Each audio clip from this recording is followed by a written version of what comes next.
پاس یہ جو دعوت و تبلیغ کے نام سے محنت ہو رہی ہے، یہ محنت جو ہو رہی ہے یہ شروع سے لے کر آخر تک، یعنی شروع کیا ہے؟ شروع اپنے گھر سے ہے اور آخر وہ پوری دنیا ہے۔ آخر کیا ہے؟ پوری دنیا۔ آج جو ہے نا سعودی عرب والا مسلمان اپنے آپ کو سعودی کہلا کے جو ہے نا زندگی گزار رہا ہے، اور بنگلہ دیش والا اپنے آپ کو بنگالی سمجھ کر زندگی گزار رہا ہے، پاکستان والا اپنے آپ کو پاکستانی سمجھ کر زندگی گزار رہا ہے۔ ہمارے حضرات کے بیانوں میں سے ابھی تک کسی نے بھی پاکستان کا نام ہی نہیں سنا ہوگا، کیونکہ ہمارے حضرات ہمیں پاکستانی نہیں بنانا چاہتے۔ ہمارے حضرات ہمیں پاکستانی نہیں بنانا چاہتے، ہمارے حضرات تو ہمیں امتی بنانا چاہتے ہیں۔ کہ ہمارے حضرات کیا بنانا چاہتے ہیں؟ کہ ہم امت بن کر زندگی گزارنا سیکھ لیں۔ پاکستانی بن کر زندگی گزاری تو پاکستان کے مفاد کو دیکھ کر چلیں گے۔ اور فرمایا کہ جب تفریق ہوتی ہے، حضور اقدس صلی اللہ علیہ وسلم نے تفریق کی ہے۔ حضور اقدس صلی اللہ علیہ وسلم نے صحابہ کو تقسیم کیا ہے، اور حضور اقدس صلی اللہ علیہ وسلم کی اس تقسیم کے علاوہ کوئی اور تقسیم حضور اقدس صلی اللہ علیہ وسلم سے ثابت نہیں ہے۔ حضور اقدس صلی اللہ علیہ وسلم نے جو تقسیم کی ہے وہ صرف ایک ہی تقسیم کی ہے کہ کچھ مہاجرین تھے اور کچھ انصار تھے۔ کچھ مہاجرین تھے، کچھ انصار تھے۔ اس تفریق کے علاوہ حضور اقدس صلی اللہ علیہ وسلم سے کوئی دوسری تفریق ثابت نہیں ہے کہ حضور اقدس صلی اللہ علیہ وسلم نے کسی کو رنگ کی بنیاد پہ، نسل کی بنیاد پہ، قوم کی بنیاد پہ، زبان کی بنیاد پہ تقسیم کیا ہو۔ حضور اقدس صلی اللہ علیہ وسلم نے امت بنائی، حضور اقدس صلی اللہ علیہ وسلم نے۔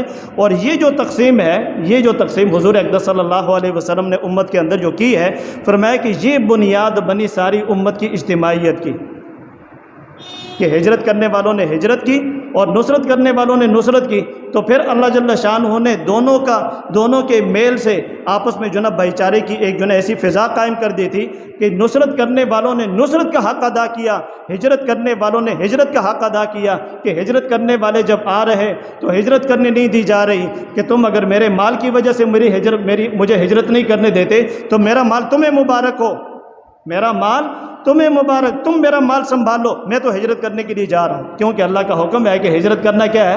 فرض ہے۔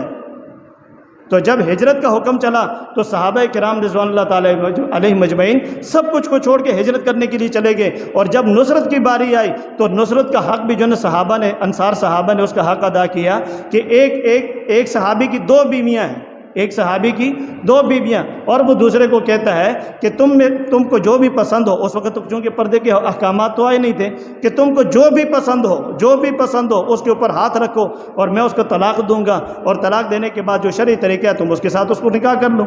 اتنا بڑا زبردست قسم کا جذبہ جو ہے نا حضور اقدس صلی اللہ علیہ وسلم کی محنت سے جو تیار ہوا تھا، اور ان کا یہ جذبہ بنا تھا، تو کیسے بنا تھا؟ حالانکہ یہ وہی لوگ تھے چھوٹی چھوٹی باتوں پر ایک دوسرے کے ساتھ لڑائی کرنے والے۔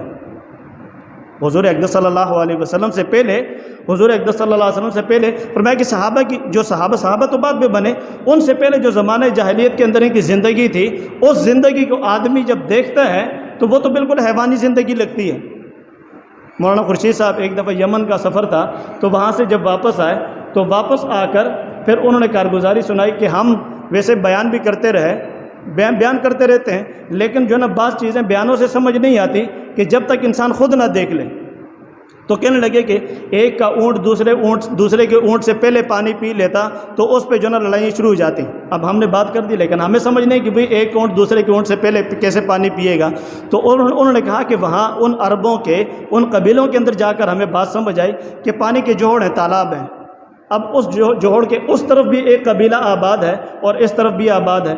تو ایک آدمی نے، اس قبیلے والے نے اپنا اونٹ بھیجا کہ جاؤ پانی پی کے آ جاؤ، پانی پینے کے لیے اپنے اونٹ کھول دیے۔ اب دوسرے نے دیکھا، حالانکہ اس کو پانی کی ضرورت نہیں تھی، لیکن اس نے کہا کہ بھئی اس نے اپنے اونٹ کھولے، میں اپنا اونٹ اس سے پہلے دوڑاؤں گا۔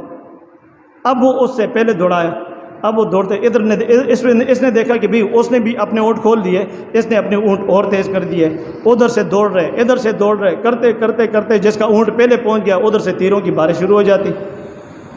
اس بات پہ، حالانکہ یہ کوئی لڑائی والی بات ہے، تو پانی کی اس بات پہ جو نا لڑائی ہو گئی۔ پانی کی اس بات پہ کیا ہو گئی؟ اب وہ لڑائی چلتے صدیوں تک جو نا چلتی رہتی تھی۔ ایک کا جانور دوسرے کے کھیت کے اندر جا کے جو نا وہ منہ مار لیتا تھا، اس پہ لڑائیاں شروع ہو جاتی تھیں۔ تو حضور اقدس صلی اللہ علیہ وسلم نے جب محنت کی تو حضور اقدس صلی اللہ علیہ وسلم کی محنت یہ چونکہ اللہ جل شانہ کی طرف سے تھی، اور اللہ جل شانہ یعنی فیصلے کرنے ہدایت دینے والا کون ہے؟ ہدایت دینے والا صرف اللہ ہے۔ ہدایت دینے والا، فرمایا کہ ہدایت دینے کی طاقت تو نبی کے پاس بھی نہیں ہے۔ اگر نبی کے پاس ہوتی تو حضرت بلال رضی اللہ تعالیٰ فرمایا کرتے تھے کہ یا اللہ تیرا شکر ہے کہ تو نے ہدایت کی طاقت اپنے ہاتھ کے اندر رکھی، کہ تو نے ہدایت دینے کی طاقت اپنے ہاتھ کے اندر رکھی۔ تو اگر یہ ہدایت دینے کی طاقت اگر اپنے نبی کو دے دیتا تو پتہ نہیں پہلے جو نا بنو ہاشم کو دیتا، پھر بنو عبد مطلب کو دیتا، پھر بنو عبد مناف کو دیتا، پھر قصی کو دیتا، کلاب کو دیتا، پتہ نہیں میرا نمبر آتا کہ نہ آتا، میں حبشے کا کالا غلام، میرا نمبر آتا کہ نہ آتا۔ لیکن اللہ جل شانہ نے ہدایت نبی کے ہاتھ میں بھی نہیں رکھی، اس واسطے بلال کو پہلے مل گئی، اس وجہ سے بلال کو پہلے مل گئی، نہ جو نہ خاندان اس کا، اور نہ جو نہ نسب اس کا، اور نہ جو نہ قرابت اس کی۔ اور فرمایا کہ اس کے اندر جو بھی حضور اقدس صلی اللہ علیہ وسلم کی بات کو مانے گا، حضور اقدس صلی اللہ علیہ وسلم کی ترتیب محنت پر اپنی زندگی گزارے گا، حضور اقدس صلی اللہ علیہ وسلم والے جذبے کو اپنا جذبہ بنائے گا، حضور اقدس صلی اللہ علیہ وسلم والے فکر کو اپنا فکر بنائے گا، حضور اقدس صلی اللہ علیہ وسلم والی کڑن کو اپنی کنڑ بنائے گا، تو اللہ جل شانہ اس آدمی کو ساری امت کے جڑنے کا ذریعہ بنائے گی۔ فرمایا کہ یہ جوڑ جو ہے نا، یہ جوڑ ایسی زبردست قسم کی چیز ہے، یہ جوڑ ایسی زبردست قسم کی چیز ہے کہ ساری دنیا کے بڑے بڑے کافروں کو نیچے الٹا دیتی ہے۔ لیکن اگر جوڑ نہ ہوا تو حکومتوں والے بھی گر جاتے ہیں، اگر جوڑ نہ ہوا تو حکومتوں والے بھی کیا ہو جاتے ہیں۔ مولانا جمیل صاحب رحمۃ اللہ علیہ وہ اکثر فرمایا کرتے تھے کہ صحابہ کرام رضوان اللہ علیہ مجمعین، ان کی تھوڑی چھوٹی مختصر سی جماعتیں ہوتی تھیں، ان مختصر جماعتوں نے وہ کام کیا جو بڑے بڑے سپر پاور بھی نہیں کر سکتے تھے، لیکن اس کے پیچھے کیا تھا؟ مسلمانوں کا آپس میں اتفاق، مسلمانوں کا آپس میں اتحاد، مسلمانوں کا آپس میں جوڑ، یہ بنیادی چیز تھی۔ فرمایا کہ جب صحابہ کرام رضوان اللہ تعالیٰ علیہ مجمعین کا آپس میں جوڑ ختم ہوا اور آپس کا اتفاق ختم ہو گیا، تو فرمایا کہ وہی صحابہ تھے کہ جن کے پاس پہلے اسلحہ بھی نہیں تھا اور جن کے پاس جو نا وہ دنیاوی اسباب بھی نہیں تھے، اب فرمایا کہ اس وقت جیت رہے تھے، اور جب فرمایا کہ آپس کا توڑ شروع ہوا تو اس توڑ کی وجہ سے اسلحہ ہونے کے باوجود اور بڑی مملکت ہونے کے باوجود یعنی وہ اپنا اس سے زیادہ نقصان کیا۔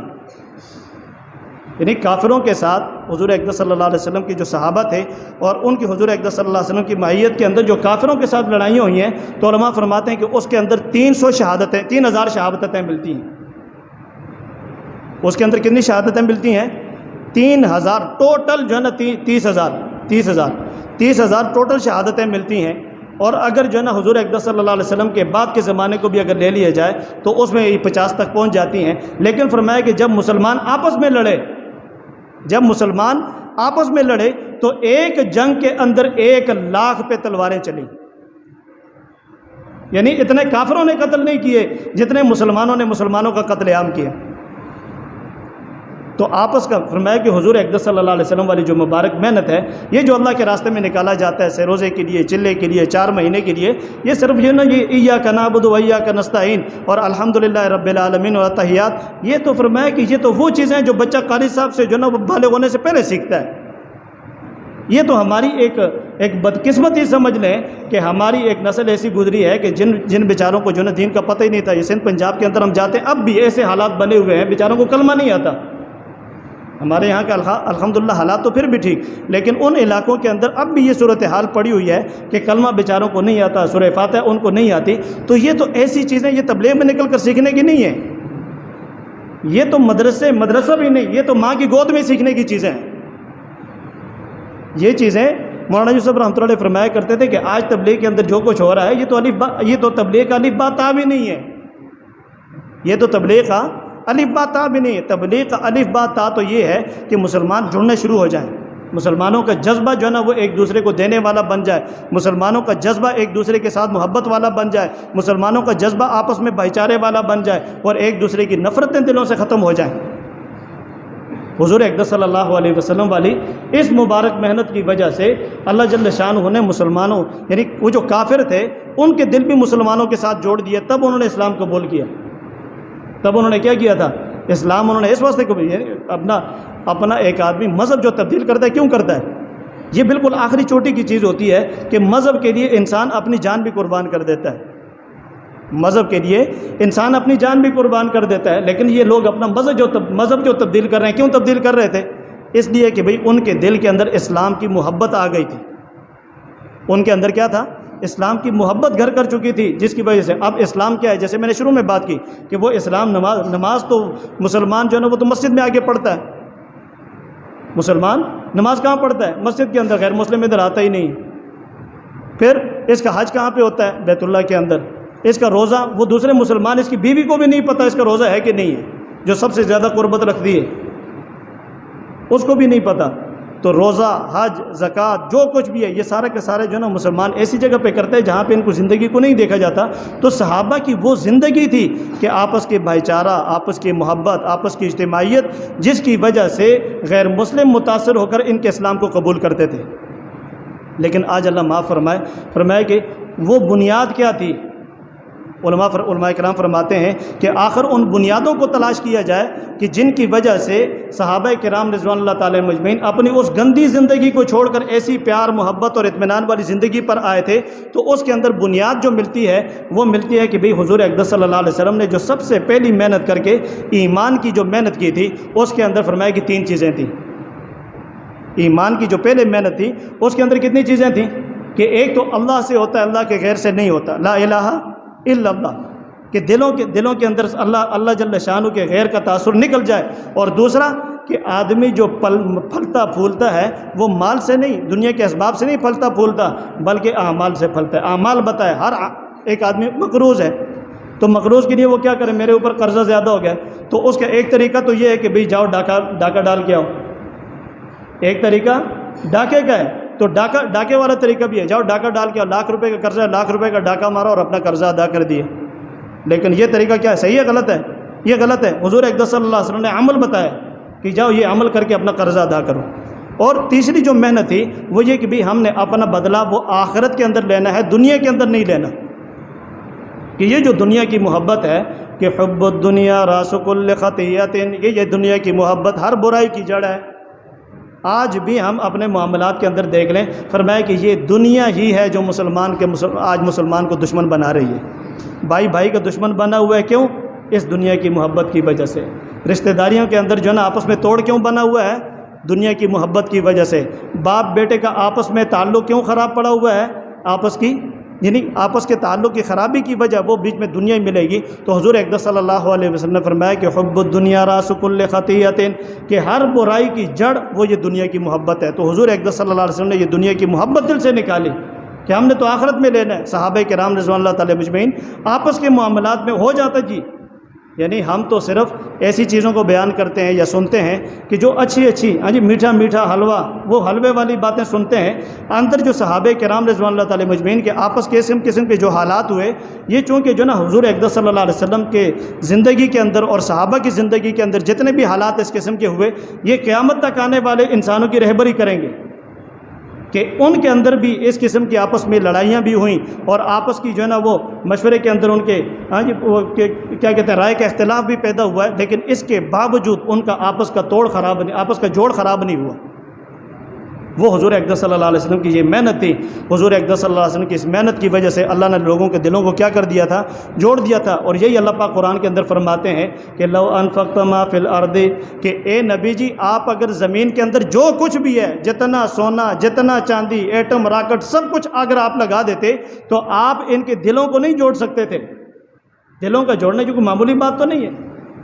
فرمایا کہ جیسے دلوں کا جوڑنا ایک بہت بڑی عبادت ہے، ایسے ہی آج دلوں کا توڑنا یہ بہت ہی بڑا گناہ بھی ہے۔ فرمایا کہ زنا کرنے پر جو جہنم ملے گی، فرمایا کہ وہ اتنی سخت نہیں ہے کہ جو دلوں کے توڑنے کے اوپر جو ادھر جو نا آج اللہ معاف کرے چوک میں کھڑے ہو کے جو نا غیبتوں کا دروازہ چلتا ہے۔ مسجد میں بیٹھ کے غیبت ہو رہی ہوتی کہ نہیں ہوتی؟ مسجد میں بیٹھ کے غیبت ہو رہی ہے، دوسرے مسلمان کے بارے میں جو ہے نا وہ اس قسم کی منفی باتیں کی جاتی ہیں۔ فرمایا کہ اجتماعیت اگر پیدا کرنی ہے تو اجتماعیت کے لیے اللہ جل شانہ نے اسباب بتائے۔ فرمایا کہ غلطی انسان سے ہوتی ہے نا، انسان سے غلطی ہوتی ہے کہ نہیں ہوتی؟ انسان سے غلطی ہوتی ہے۔ اب غلطی کا طریقہ یہ ہے کہ اس کو اچھے طریقے سے، کوئی غلط کام ہو گیا اس کو کیا کرو؟ اچھے طریقے سے اس کو ٹھیک کرو۔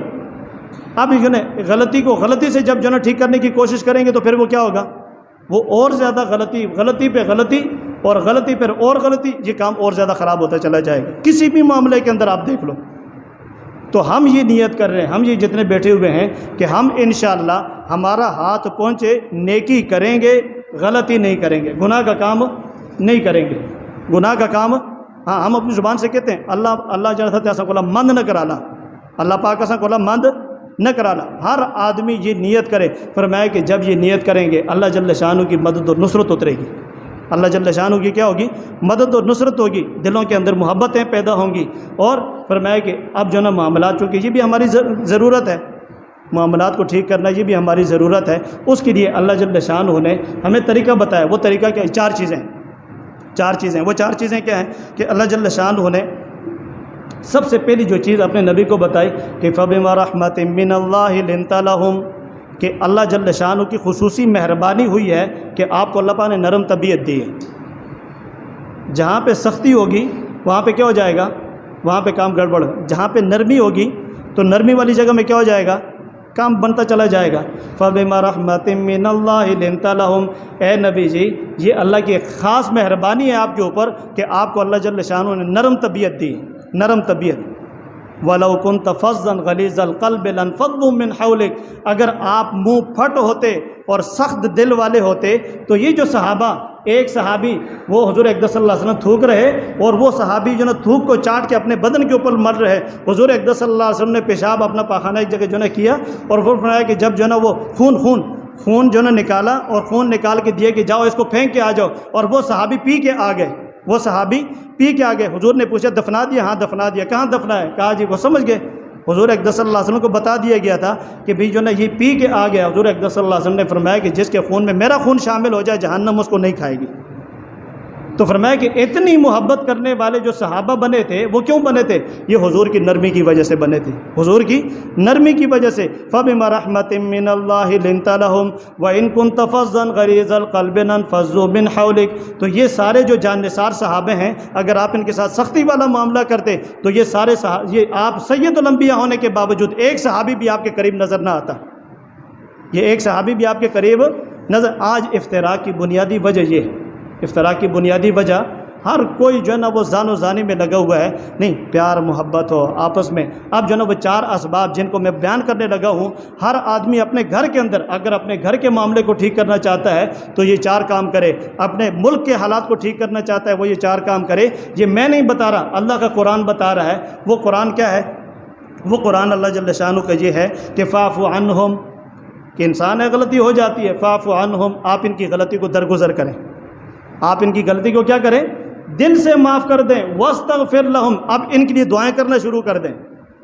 اب اس کے پس منظر کا وقت نہیں ہے، اس آیت کا پس منظر اگر کھولنا شروع کر دوں تو آپ حیران ہو جائیں گے کہ حضور اقدس صلی اللہ علیہ وسلم نے اتنی بڑی غلطیاں کرنے والے صحابہ، ان کے ساتھ اللہ جل شانہ یہ معاملہ کرنے کا کہہ رہے ہیں کہ فاعف عنہم، کہ آپ ان سے درگزر کریں، واستغفر لہم، اور ان کے لیے آپ استغفار کریں، اللہ سے معافی مانگیں، یا اللہ انہوں نے یہ غلطی کر لی، ان کو معاف فرما، ان کو کیا کر؟ معاف فرما۔ واستغفر لہم، اور آگے فرمایا کہ وشاورہم فی الامر، جو کام بھی کرنا ہے مشورے سے کرو، جو کام بھی کرنا ہے کیا کرو؟ مشورے سے کرو۔ یہ نہیں کہ میرا دل چاہا میں نے یہ کر دیا، دوسرے کا دل چاہا وہ کر دیا، نہیں، وشاورہم فی الامر، آپس میں مشورہ کرو۔ اور آخر میں کیا بتایا؟ فَإِذَا عَزَمْتَ فَتَوَكَّلْ عَلَى اللَّهِ، اور جب جو نا مشورے کے اندر ایک بات طے ہو جائے پھر اللہ کے اوپر توکل کرو، اللہ کا نام لے کر اس کے اوپر جو نا بسم اللہ کر کے شروع کر دو، اللہ تمہاری مدد کرے گا، اللہ تمہاری کیا کرے گا؟ مدد کرے گا۔ ہم اپنے گھر کے معاملات کو، ہم اپنے محلے کے معاملات کو، ہم اپنے شہر کے معاملات کو قرآن کے مطابق اگر حل کرنا شروع کر دیں تو اللہ جل شانہ ہماری مدد کرے گا۔ تو اللہ کی مدد کو اتارنا چاہتے ہیں کہ نہیں چاہتے؟ اللہ پاک عمل کرنے کی عطا فرمائے۔